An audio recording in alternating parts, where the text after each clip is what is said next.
According to National Hurricane Center, Tropical Storm Nicole slowed after making landfall in the U.S. state of Florida. But Nicole's high winds raised concerns about a long-delayed Artemis 1 rocket launch. More details on this later in the news. Good evening. I'm CJ Hero. And I am Nina Richie Alago Flores. This is Mata ng Agila International. Now for the headlines. Philippine economy grows by 7.6% in third quarter of 2022, according to Philippine Statistics Authority. President Ferdinand Marcos Jr. begins his productive participation at the ASEAN Summit in Cambodia. Worst COVID-19 infections caused by BA4 and BA5 in Philippines now over, according to infectious diseases expert. Americans impatiently await final vote outcome of U.S. midterm elections as President Joe Biden touts Democratic success. And Russia orders withdrawal of troops from Kherson, viewed as major blow in Moscow's campaign against Ukraine.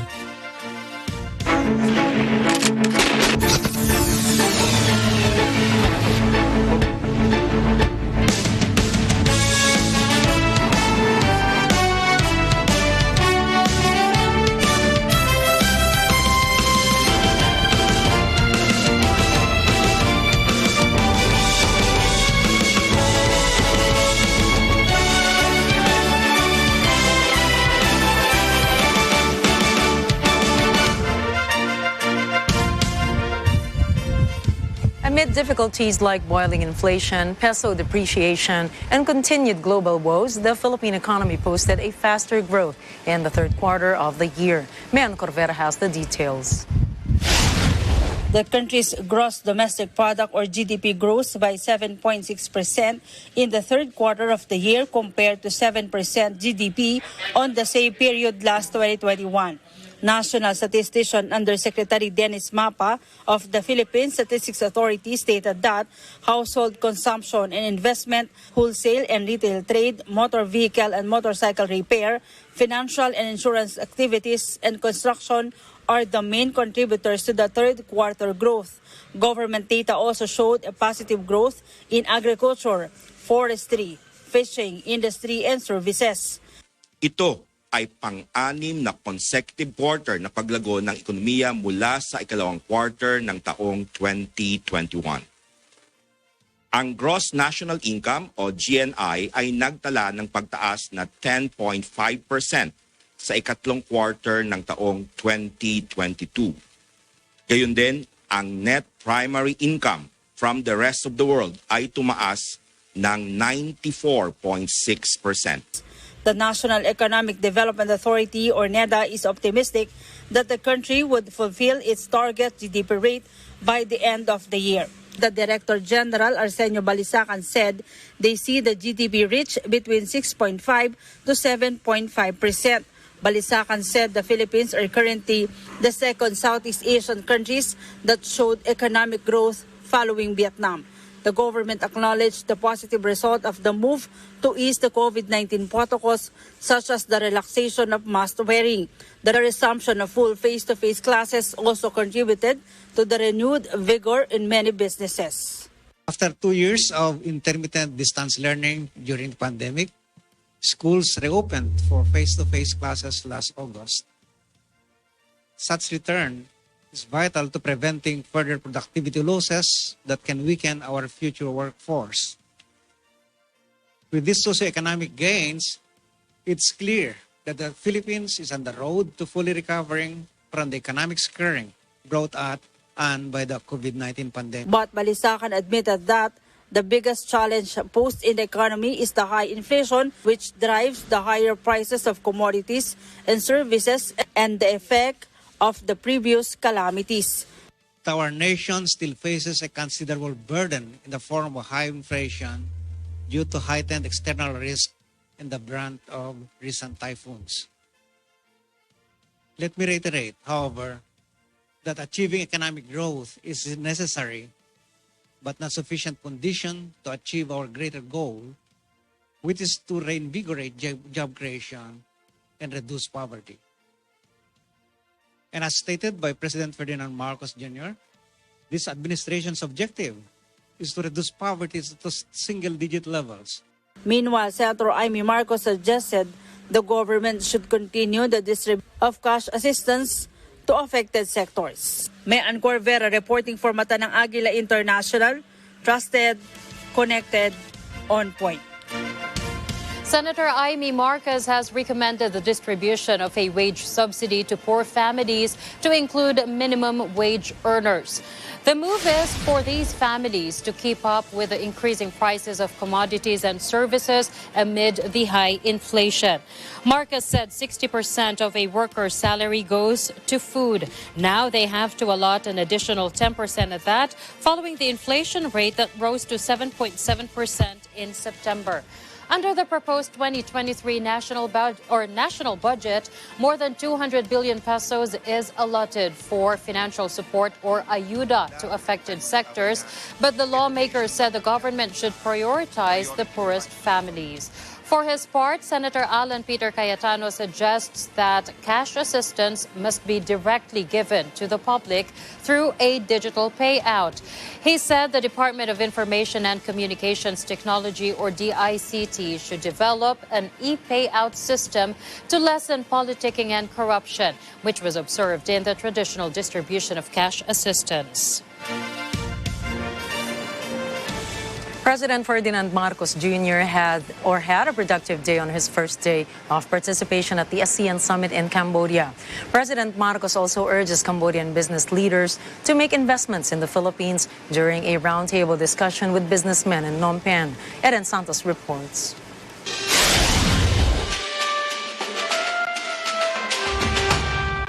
After his arrival last night in Phnom Penh, Cambodia, President Ferdinand Marcos Jr. and his delegation were welcomed by Cambodian Environment Minister Sesam Al and Philippine Ambassador to Cambodia, Maria Amelita Aquino.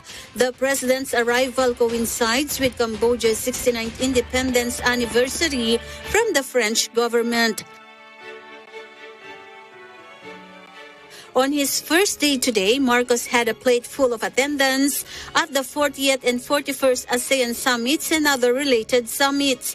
In a roundtable discussion, he also met with the Cambodian chief executive officers from different companies where he tackled the most recent developments in the Philippine economy. To encourage investors, the president mentioned to them the country's economic transformation as the country is on track toward a strong recovery. Marcos claimed that the third quarter of 2022 7.6% growth and the drop in the unemployment rate to 5% are proof of the country's sustained growth momentum. According to the scheduled releases by the Office of the Press Secretary, President Marcos will be busy in the coming days. The president stated in his tweet that in addition to his discussions with other leaders of ASEAN member states, he will also be meeting with representatives from Canada, China, Japan, and the United States. The president said he is hopeful that the country's relationship with these countries will be more stronger than ever. The president, along with other ASEAN member state leaders, paid a courtesy call to the King of Cambodia at the palace in Phnom Penh. The Vietnamese leader acknowledges the Marcos administration's effort to end the COVID-19 pandemic and uplift the Philippine economy. During their bilateral talks, President Marcos expressed his intentions to further strengthen the ties between the Philippines and Vietnam in the area of agriculture, business, and security. Marcos also accepted Prime Minister Pham's invitation for a state visit in Vietnam. Eden Santos reporting for Mata ng Agila International. Trusted, connected, on point. President Ferdinand Marcos Jr. convenes with his fellow ASEAN leaders and the representatives of the ASEAN Interparliamentary Assembly, or IPA, for an interface meeting at Soka Phnom Penh Hotel in Cambodia. IPA acts as the center of communication and information among the ASEAN member countries that include Brunei Darussalam, Cambodia, Indonesia, Laos People's Democratic Republic, Malaysia, Myanmar, the Philippines, Singapore, Thailand, and Vietnam. The group plays an integral role in ensuring that regional agreements and policies are being carried out for the realization of the ASEAN vision. In his opening statement, Cambodian Prime Minister Hun Sen welcomed his fellow leaders in its first ever physical interaction after more than 2 years of COVID-19 pandemic.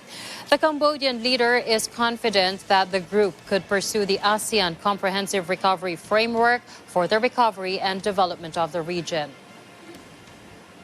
As the chair of ASEAN in 2022, with the theme ASEAN Act, Addressing Challenges Together, Cambodia has set priority on ensuring ASEAN effectiveness in accelerating recovery and promoting economic growth in a sustainable, inclusive, and resilient manner. At present, ASEAN has been promoting the implementation of measures under the 5 strategies of the ASEAN Comprehensive Recovery Framework. In parallel, to restore and promote the building of ASEAN community, Cambodia has set 4 strategic trusts under ASEAN Economic Community pillar, including 1. Enhancing digital connectivity, science and technology. 2. Narrowing development gap for ASEAN competitiveness. 3. Promoting a more integrated, inclusive, resilient, and competitive ASEAN. And 4th, global ASEAN for growth and development. The ASEAN Leaders Interface meeting with IPA representatives is a high-level dialogue that aims to enhance cooperation between IPA and the ASEAN. It also serves as an avenue where the legislative and executive bodies exchange information on recent developments within the region at all levels. Former President and current House Senior Deputy Speaker Gloria Macapagal-Arroyo said that President Ferdinand Marcos Jr.'s participation at the 40th and 41st summits of the Association of Southeast Asian Nations, or ASEAN, in Phnom Penh, Cambodia, will do good for the country.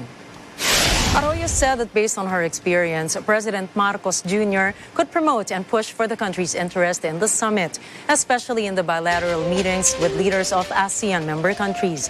As part of ongoing efforts to recover the economy from the effects of the COVID-19 pandemic, Arroyo noted the significance of strengthening the nation's foundation in relation to the Asian region. In light of the ongoing territorial dispute with the People's Republic of China over the West Philippine Sea, Arroyo said that the president may pursue both economic concerns and the country's interest in regional security. The country's COVID-19 infection continues to be on a downward trend amid the lifting of restrictions, including the policy on mask wearing in indoor and outdoor settings. Infectious diseases expert Dr. Ron Jean Solantes said that in Metro Manila, the COVID-19 positivity rate is at 7.8%, the lowest in the last 4 months. At the Laging Handa public briefing, Dr. Solantes stated that the country already passed the worst of the highly transmissible subvariants of Omicron, and the country has developed population immunity. He added that the vaccination and booster shot against COVID-19 have contributed to continued protection. This resulted in a much lower hospital utilization rate and even the intensive care utilization rate in hospitals. But Solantes said the coming days are still uncertain. But to continue the downward trend, the public should continue adhering to the minimum health protocols, such as mask wearing, although the government policy made it optional. Difficult to predict, no, kung anong mangyayari sa atin sa December because maraming factor na tayong kino-consider. Isa dyan is sana hindi makapasok ang mga bagong subvariants ng Omicron, no, kagaya ng BQ.1 at yung mga iba pang new emerging subvariants ng Omicron dahil ito naman talaga ang palaging banta natin. Pag may pumapasok na mga bagong subvariants ng Omicron and mababa ang booster population natin, talagang tataas ang mga kaso natin. No? But on that note, since we continue to emphasize the importance of booster and wearing of the health protocol, sana even in December na maski ibababa ang mga tuloy-tuloy pa rin ang pagsuot ng face mask, especially in indoor, at yung mga hindi pa nakakuha ng booster, sana tuloy-tuloy pa rin na hindi tayo magiging kampante. The Philippines has surpassed its target tourist arrivals for the year. During her attendance at the Pacific Asia Travel Association, or PATA, aligned advocacy dinner in London, Tourism Secretary Cristina Frasco also said the country is ready for the expected influx of tourists as the government eases its COVID-19 restrictions. Moira Encina reports. The Philippines is ready to welcome more foreign tourists, according to the Department of Tourism. This was the message conveyed by Tourism Secretary Cristina Frasco to tourism ministers and international travel and tourism executives at the Pacific Asia Travel Association aligned advocacy dinner in London. Frasco said the country remains to have a positive outlook in tourism with the support in the industry by President Ferdinand Marcos Jr. The latest DOT statistics in November showed that 1.9 billion tourists have visited the Philippines since February of this year. Out of the said number, 1.4 million are foreign tourists and more than 500,000 are overseas Filipinos. The number surpassed the 1.7 million tourists targeted by the agency until the end of 2022. Majority of the foreign visitors are Americans, followed by South Koreans and Australians. Frasco also shared with other tourism ministers the measures taken by the Marcos government to continue the positive trajectory of the country's tourist arrivals. These include the lifting of restrictions to unvaccinated inbound travelers and obliging them to just present their negative antigen tests. She also mentioned some of the programs and initiatives of the Marcos administration to prepare the influx of tourists following the move to ease the stringent travel protocols to the country's visitors. Moira Encina, reporting for Mata ng Agila International. Trusted, connected, on point. More than 9,200 bar candidates have completed the first day of the 2022 bar examinations. Based on the record of the Supreme Court, from more than 10,000 approved applicants, 9,207 examinees participated and completed both the morning and afternoon examinations. This translates to a 92.01% turnout of the examinees. 2022 bar exams chairman and Supreme Court Associate Justice Alfredo Benjamin Caguiwa said the first day of the exams went well, and he hopes for the same results in the remaining bar exam days on November 13, 16, and 20.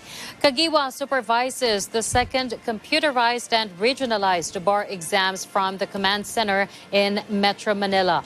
Along with other magistrates of the Supreme Court, Caguiwa inspected the testing sites in Metro Manila, including the Ateneo de Manila University, De La Salle University, and San Beda University. Coming up, U.S. voters await final results of midterm polls. Russian President Vladimir Putin says he will not attend the G20 summit. And Nicole weakens to tropical storm but threatens NASA launch. Stay tuned for more stories. Mata ng Agila International. We'll be right back.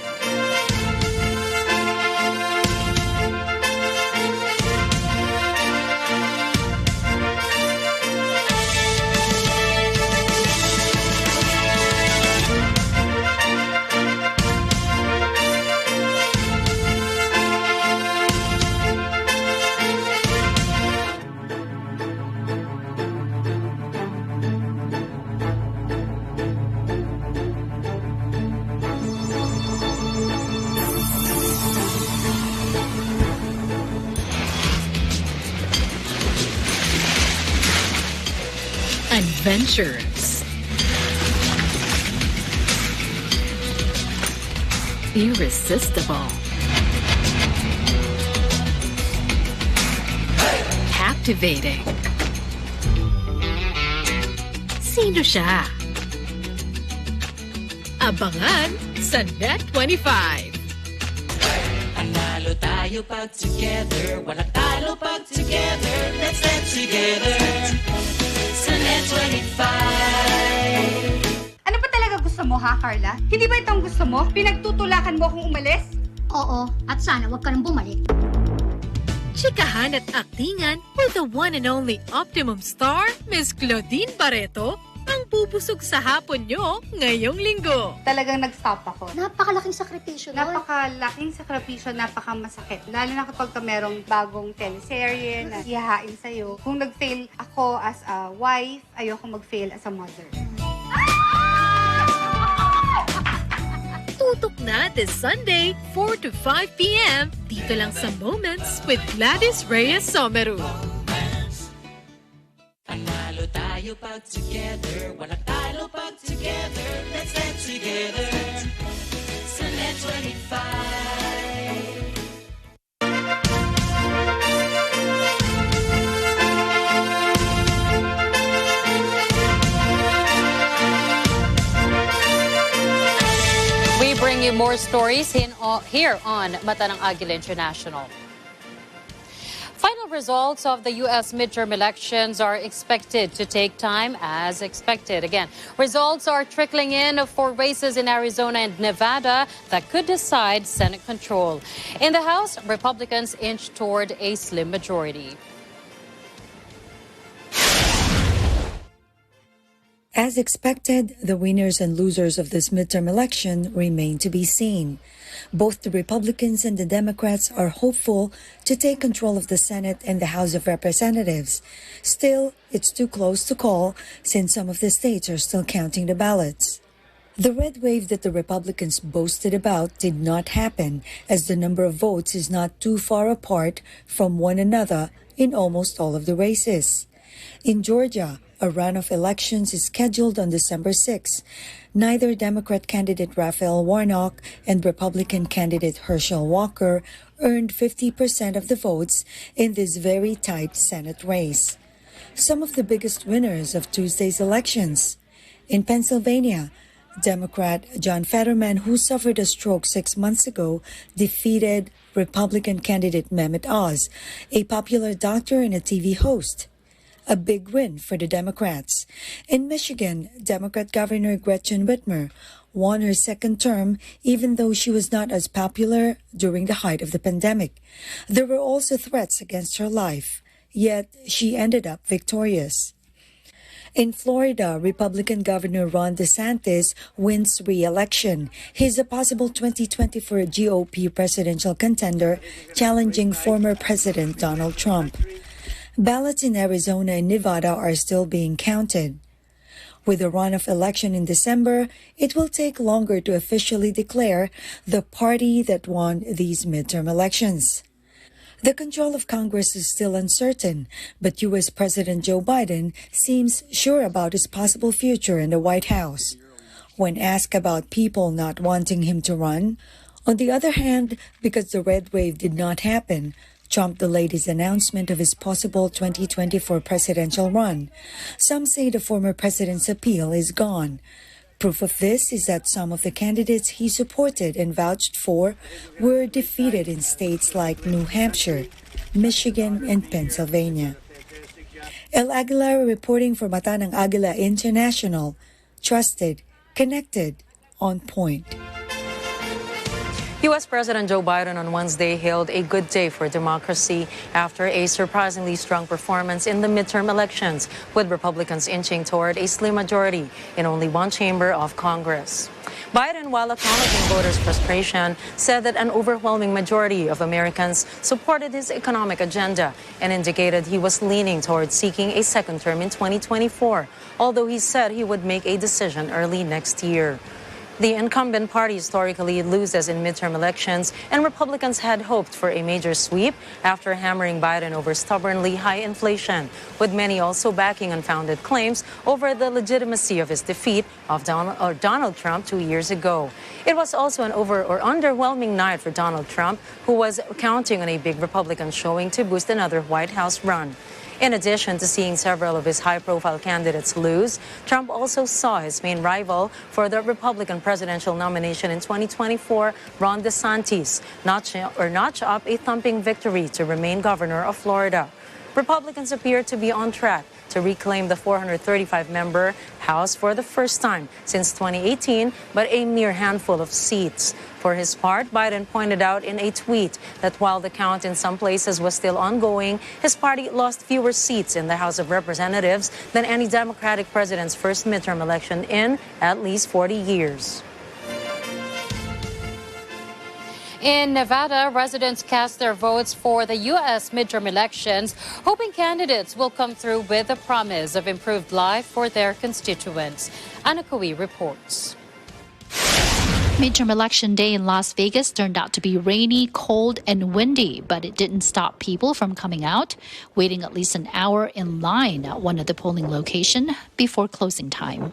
It was really good with the turnout, yes, especially when we saw the clouds and the rain and everything. We thought it was going to be a lot less people. According to one of the frontline election volunteers, today's turnout surprised her, and she was especially happy to see some first-time voters.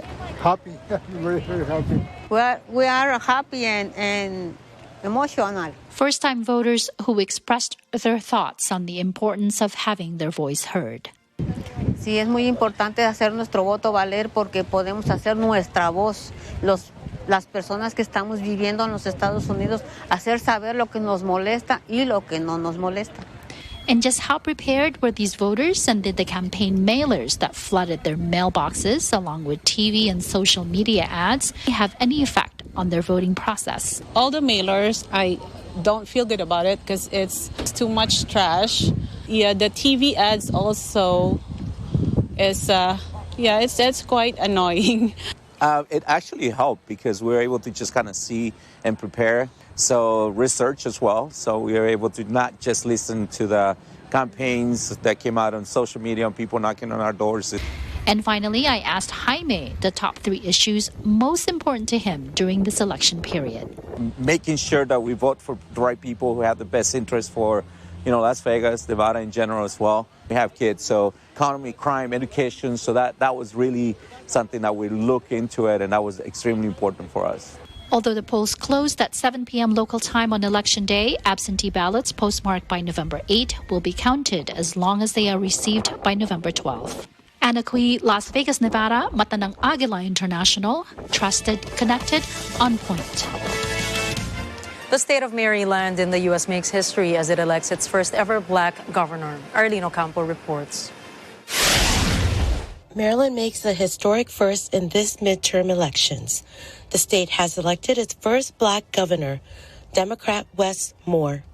In a sweeping win called by the Associated Press, Moore leads with 60% of votes, defeating Republican Dan Cox, who was endorsed by former U.S. President Donald Trump. Aside from being the state's first, Moore becomes the country's third black governor. Winning the state's top position adds to Moore's list of accomplishments. The 44-year-old is a combat veteran, best-selling author, and business owner. Moore says no matter your start in life, you deserve an equal opportunity to succeed, a job you can raise a family on, a future you can look forward to. Arlene Ocampo, Fort Washington, Maryland, mata ng Agila International, trusted, connected, on point. Russia's defense minister has ordered troops to withdraw from the city of Kherson in southern Ukraine. Sergei Shoigu called it a difficult decision. It is being viewed as a major blow to Russia's campaign.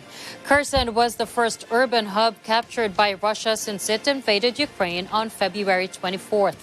For weeks, Ukraine's forces have fought back, capturing cities en route to Kherson near the Black Sea. The order came as Ukrainian troops approached the city from 2 directions. Ukrainian officials say they are skeptical that Russian forces have left the region altogether. The G20 Leaders Summit will be held next week, but Russian President Vladimir Putin will not attend personally. The summit summit will be held on the Indonesian island of Bali. An official of the Russian embassy in Indonesia says Russia will be represented by Foreign Minister Sergei Lavrov. Putin will participate virtually in some of the sessions. Several Western leaders have said the Russian president would not be welcome at the gathering. In response to Russia's invasion of Ukraine, U.S. President Joe Biden stated in March that Russia should be expelled from the G20. Iran warns Britain it will pay for destabilizing the Islamic Republic's security through protests sparked by Mahsa Amini's death. Intelligence Minister Esmail Khatib also accuses Saudi Arabia of financing media outlets behind the wave of unrest. Khatib says the involvement of the British and Saudi regime in the protests was more than obvious. He also says Iran will never support terrorist acts and insecurity in other countries. Khatib also declares the London-based Persian-language TV channel Iran International has been declared a terrorist organization whose agents will be prosecuted by the Intelligence Ministry. In the past weeks, dozens of people have been killed in the wave of protests, which Iranian authorities call riots. Representatives of France's biggest carbon dioxide emitters meet at the Élysée Palace with President Emmanuel Macron to discuss the impact of continuing to produce in France without heating up the planet. French Delegate Minister for Industry Roland Lescure says they represent almost 60% of the emissions of French industry. Eric Niadziela, president of ArcelorMittal France, says steel is part of the value chain today in car manufacturing, in the transport industry, and in packaging. He adds steel is also the solution for the future in the value chain of climate change, energy improvement. Chair of the Strategic Committee on New Energy Systems, Sylvie Jehano, says decarbonizing both the processes and the energy systems is needed to decarbonize industry. Jehano adds there are two major issues that stand. First, a lot of talk about heat. Second is that they must consume as little as possible and work on energy efficiency, sobriety, and the fight against waste. Tropical storm Nicole slowed after making landfall in the U.S. state of Florida, but its high winds raised concerns about a long-delayed NASA rocket launch. According to National Hurricane Center, Nicole is heading towards the states of Georgia and South Carolina with sustained maximum winds of up to 17 miles per hour. The agency adds that strong winds, dangerous storm surges, waves, and heavy rains are expected to happen. These possible instances draw concern that Nicole would possibly disrupt the long-delayed NASA rocket launch. NASA officials say Artemis 1's first scheduled launch on November 4 would be delayed to November 16. They also set November 19 as its backup launch date due to Tropical Storm Nicole. At least 10 people were killed while several others have been injured Thursday after a fire swept through cramped lodgings for foreign workers in Maldives' capital Male, the fire service said. Best known as an upmarket holiday destination, Archipelago's capital is one of the world's most densely populated cities.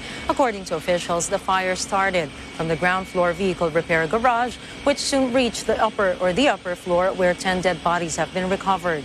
The dead include 9 Indians and a Bangladeshi national.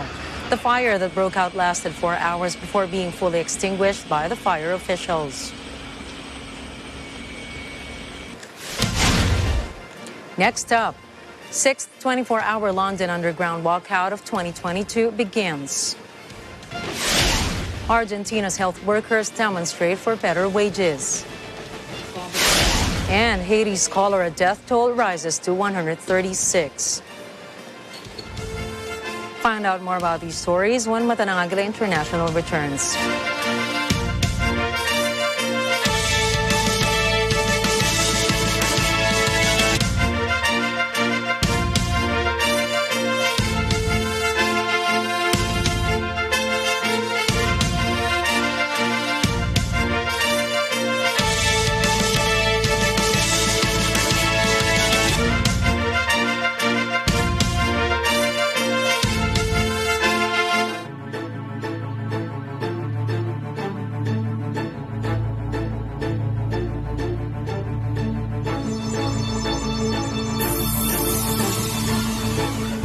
What's real sa social media pagdating sa mga produktong pampaganda, pampaputi, o iba pang mga skincare products? Bakit di na lang ikaw ang mamuhunan at magbenta ng mga produktong ito para magkaroon ka rin ng sariling negosyo? What if you can be a reseller for only 2,200 pesos and you can get to sell skincare products that are backed by research and tested in clinical trials?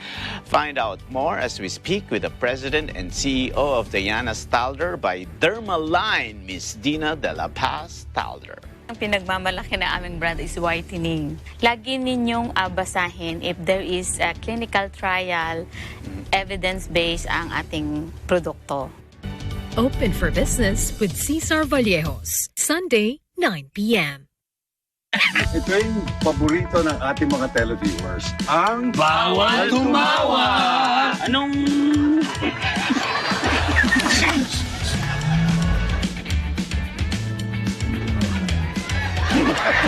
Anong tawag? Sa asong hindi natutulog. Herman Shepherd, walang tunuga. Hindi tao, hindi hayop, hindi bagay. May pakpak lumilipad.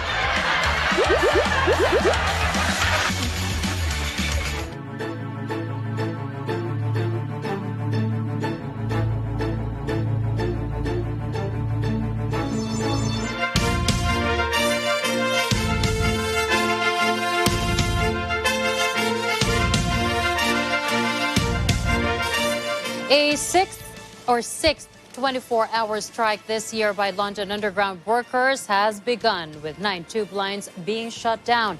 From our UK bureau, here's Ryan Florentino. Staff from the Rail, Maritime and Transport Union, or RMT, are striking in a row over job cuts and conditions and detrimental pension changes.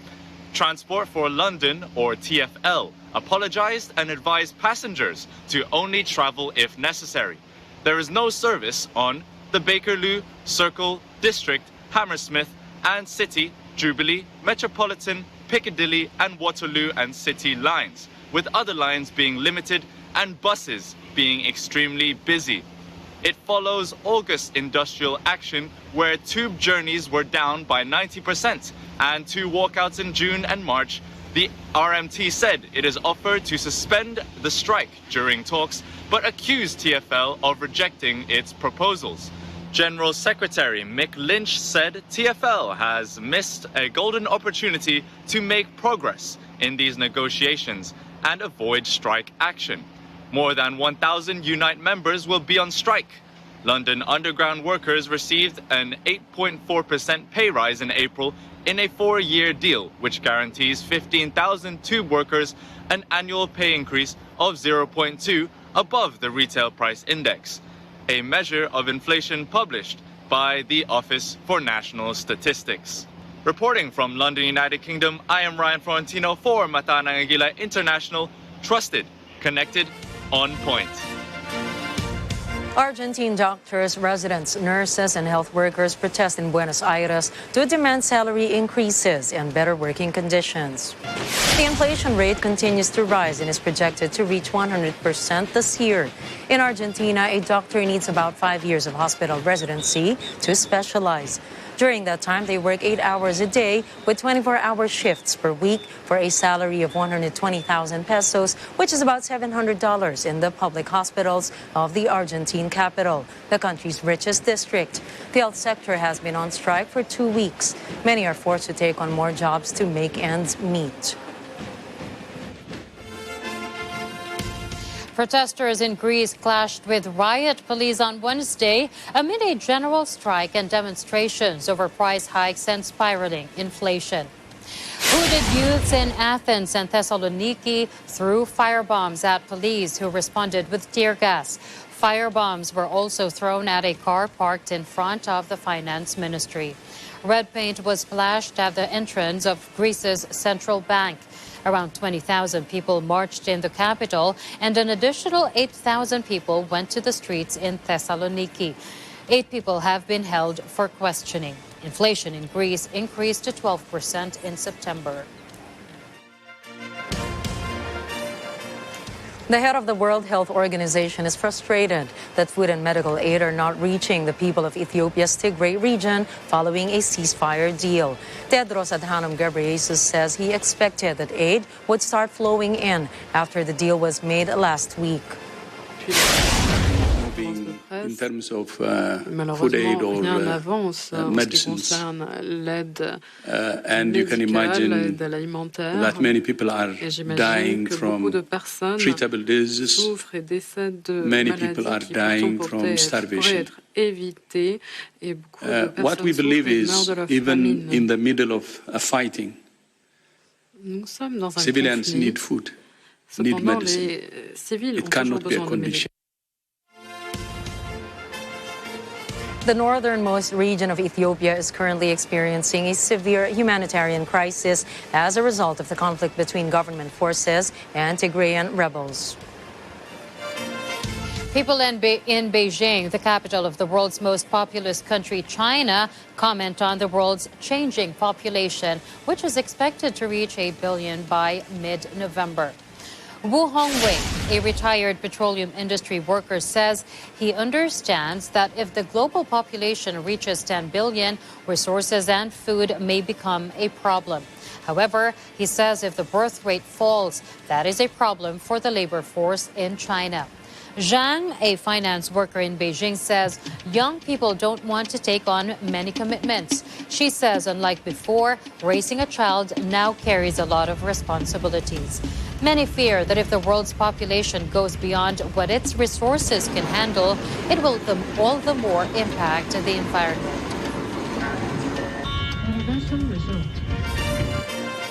Attendees of this year's UN Climate Change Summit in Egypt were greeted by foul-smelling sewage at the venue's main entrance on Wednesday. Workers quickly responded to the stinky liquid and mopped up the main entrance of the International Convention Center in Sharm el-Sheikh. People had to dodge pools of the effluent as they passed through the entranceway. Some of the waste accumulated near boxes of drinking water. It is known that the sewage originated from a tank or pipe that burst.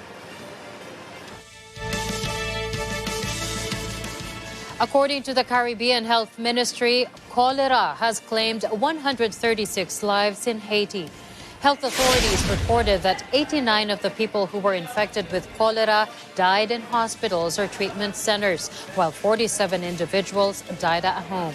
One local authority reports that the surge is very concerning since the health facilities in Haiti have a limited capacity.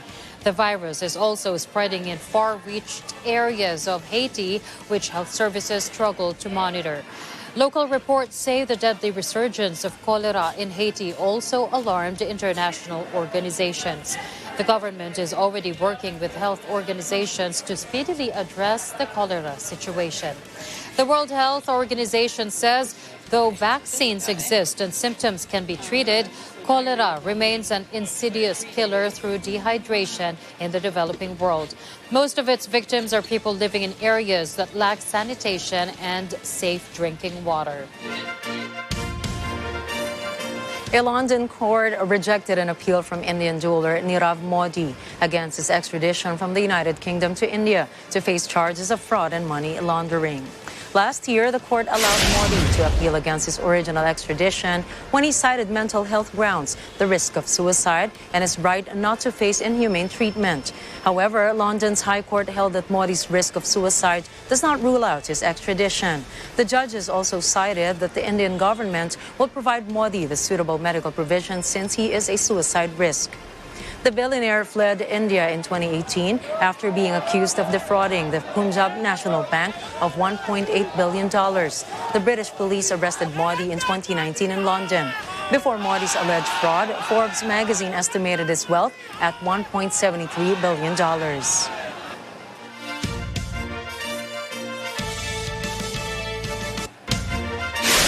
When we return, endangered seals found on Kazakhstan beach. Elon Musk kills new Twitter gray label. Hey, and Mark Zuckerberg apologizes for massive Meta job cuts. Find out more about these stories when Mata ng Agila International returns.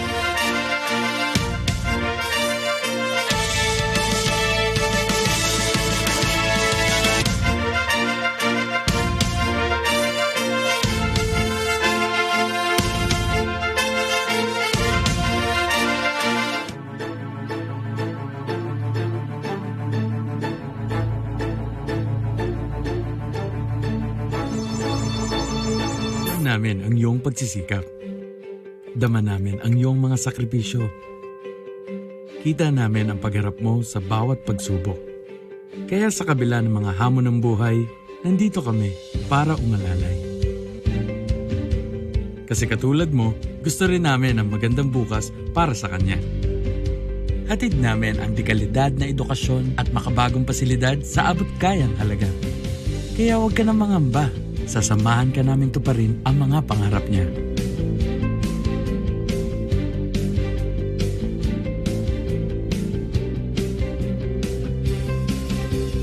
Maaasahan mong sulit dito ang mga pinagsikapan mo. Sa aming mga makabagong pasilidad at sistema ng edukasyon. Ay lalabas natin ang aking talino at mga kakayahan niya. Kahit sa munting halaga, makakasiguro ka na makakasabay siya sa mabilis na pag-ikot ng mundo.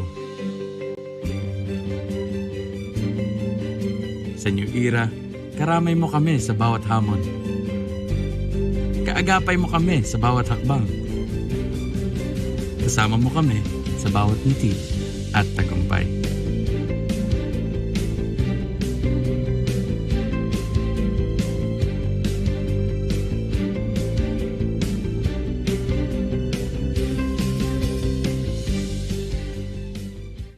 This portion is brought to you by Source Alliance.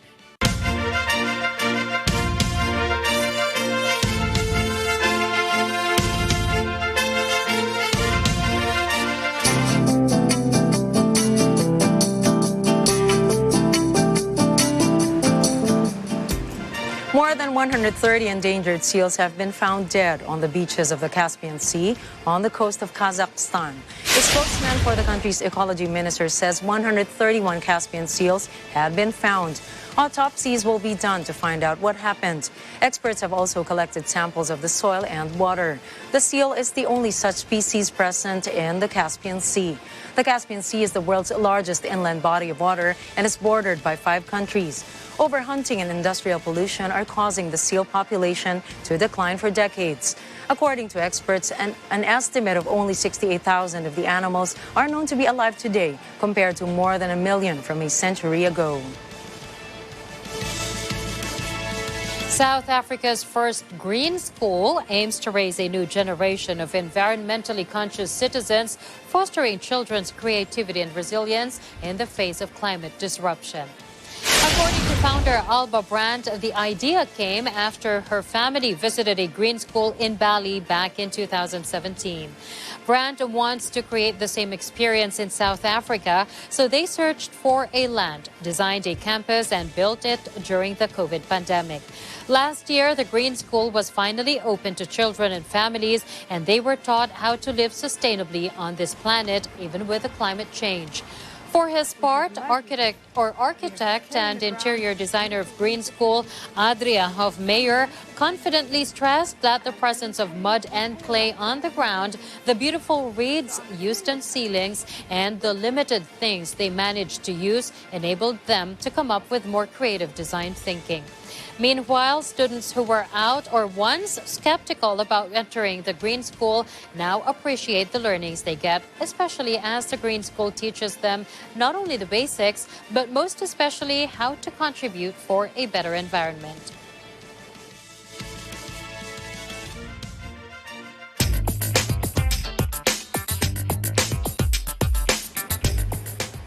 Hours after launching 2 new verification tools, new Twitter boss Elon Musk killed its gray official badge.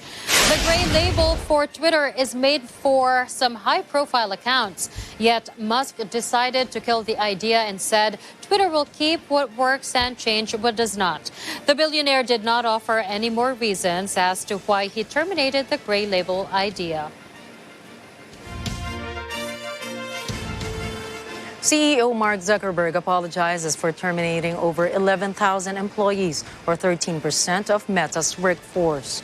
The Facebook founder explains the job cuts were caused by poor decisions in an unstable economy. He also attributes increased competition and adds signal loss as reasons which lowered Meta's revenue. Zuckerberg also states that he told his 87,000-strong staff he had expected a boost in e-commerce and online activity during the COVID-19 pandemic to continue, but he admits he was wrong.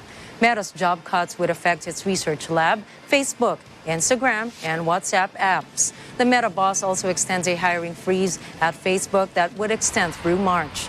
The tech industry is in a serious collapse as several major firms have announced mass layoffs last week. Twitter's new owner, Elon Musk, also fired half of its staff.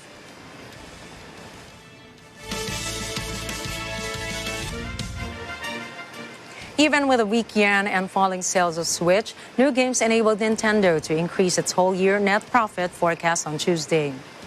The Kyoto-based giant significantly raised its estimated net profit for the year to March 2023 from 340 billion yen to 400 billion yen.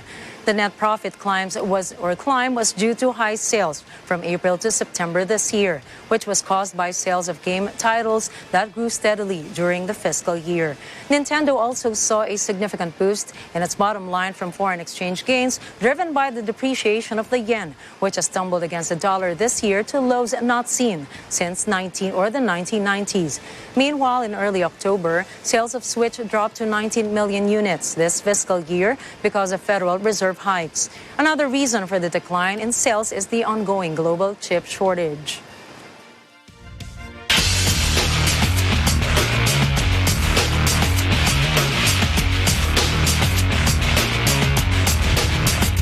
Two years after the COVID-19 pandemic, the annual Geneva 20-kilometer run is back and brings together running enthusiasts. Here's Christine Benedicto for the details. Last weekend, running shoes hit the stunning outskirts and lakeside of Geneva, Switzerland for the annual Balexer 20 km de Genève, or Geneva 20-kilometer race. With close to 5,200 participants, this year not only marks the sports event's 5th edition, but also a record number of runners and walkers.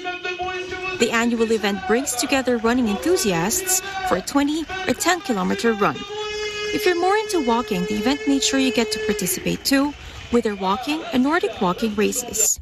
And if you want to share the day with a person of choice, the relay races are for you.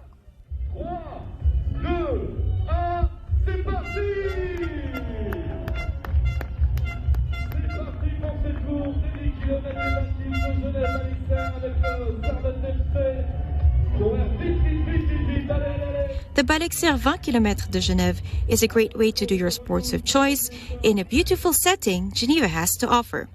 From the city center's historical buildings to its lush countryside, you get to enjoy the mild autumn breeze with stunning views that are sure to entertain and motivate you. Let's go! Bonne course à tous! Merci Martine, merci Angelica d'avoir participé. Allez, on y va, bravo! And with a very supportive crowd cheering on you, you get even more energized. From Geneva, Switzerland, reporting for Matanang Agila International, I'm Christine Benedicto, trusted, connected, on point.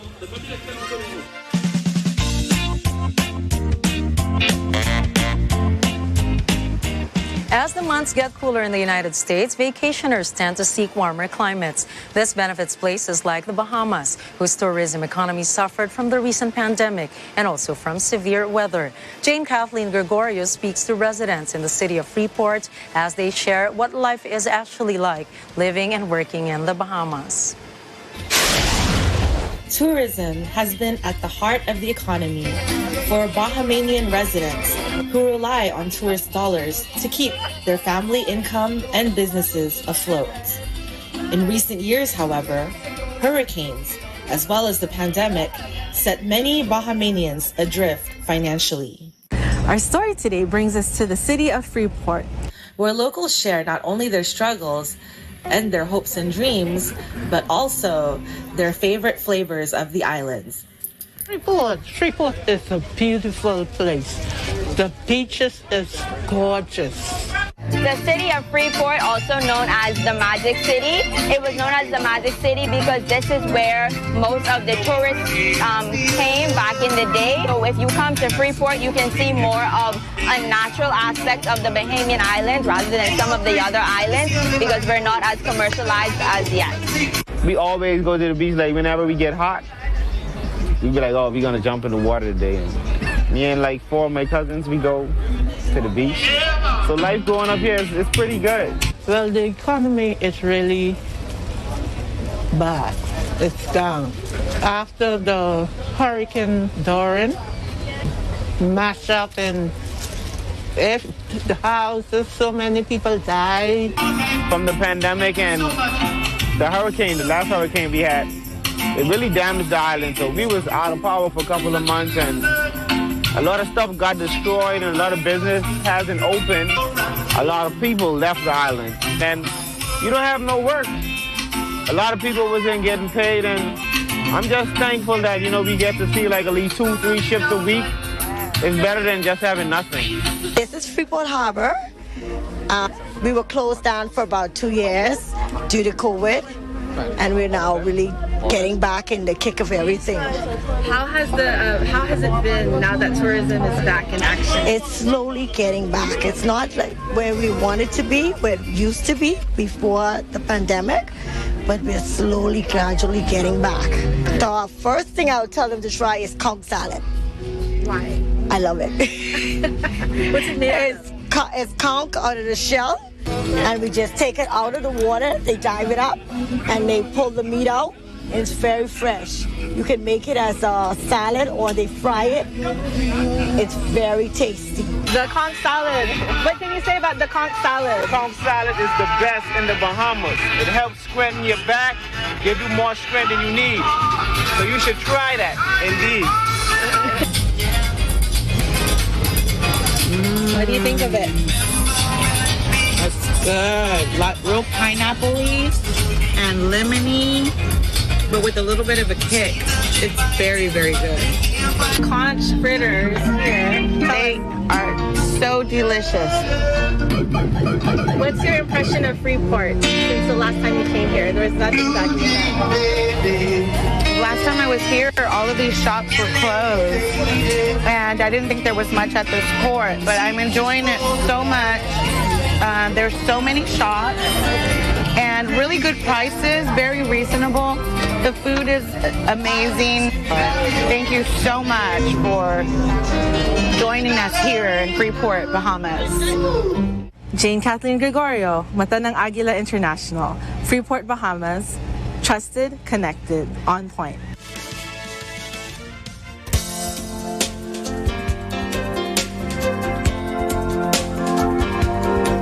Let's now take a look back at some historical events that happened on this day, November 10. In 1951, the first direct dial long-distance telephone call without operator assistance was placed from Mayor M. Leslie Denning of Englewood, New Jersey, to Mayor Frank Osborne of Alameda, California. In 1953, former Defense Secretary Ramon Magsaysay was elected President of the Philippines, defeating incumbent Elpidio Quirino in his run for a second full term. And in 1969, children's TV series Sesame Street, which featured a cast of puppet characters that included Elmo, Big Bird, and Cookie Monster, debuted on the National Educational Television Network. It's almost a weekend, and to help you go through the rest of the week, here's a quote from Pablo Picasso, a Spanish painter and sculptor in France. Inspiration does exist, but it must find you working. It's the same as you have to be in the room to know if the lights were turned on. If you're in the other room, how would you know? You know, it's just a charge. You have to do something about it. You can't keep being inspired and not do anything. You end up frustrated. That is true. And that's a wrap for tonight's news. Catch the latest updates on our social media channels. I'm CJ Hero. And I am Nina Richie Alago Flores. This is Mata ng Agila International. Trusted, connected, on point.